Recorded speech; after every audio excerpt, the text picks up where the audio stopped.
श्री गोपाळ कृष्ण भगवान की जय। लीळा नंबर 35। भट्टोबासांचे मरण पाहून गंगाईसाचा पश्चाताप।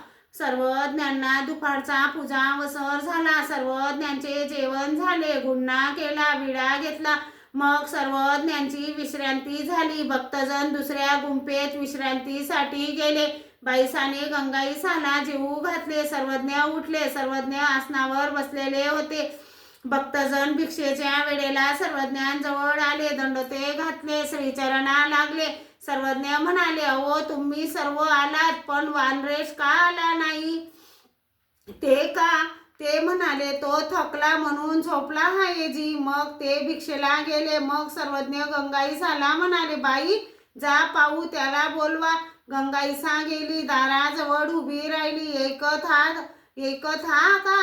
तुम्हाला सर्वज्ञांनी बोलवले, उठा।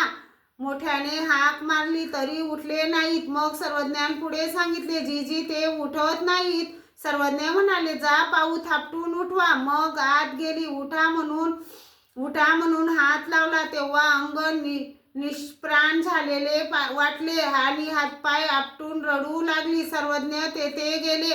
सर्वज्ञ म्हणाले, हे काय बाई, तुम्ही आता पावेतो असे म्हणत होत्या, मेला असता तर बरे झाले असते, मग आता रडता कशाला?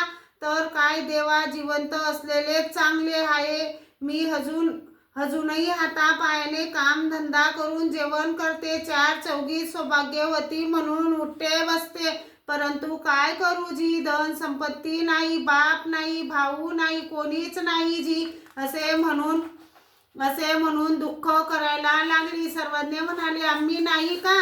दुःख करू नका। काय करू जी, वैजो खावटी देत नाही, लेकरांना दूध नाही आणि एका मडक्यावर मी किती दिवस काढावे जी? सर्वज्ञ म्हणाले, असं आहे का? मग सर्वज्ञ म्हणाले, वानऱ्या उठा नावो। आणि भट्टोबास उठले। सर्वज्ञांना दंडते घातले, श्रीचरणा लागले। मग सर्वज्ञांना संध्याकाळचा पूजा वसर झाला। सर्वज्ञ म्हणाले, वानऱ्या यांना गावात घेऊन जावो, तेथेच तुम्ही झोपा। मग सावखेडे गावात घेऊन गेले। एका ओसरीत तिला निजायला सांगितले, दुसऱ्या ओसरीत स्वतः निजले। उजाडल्यावर सकाळी उठले। गंगाईसाला म्हणाले, तू उशिरा ये, मी पुढे जातो। मग भट्टोबास अगोदर आले। सर्वज्ञ शौचाला गेले होते, तिकडेच भेट झाली।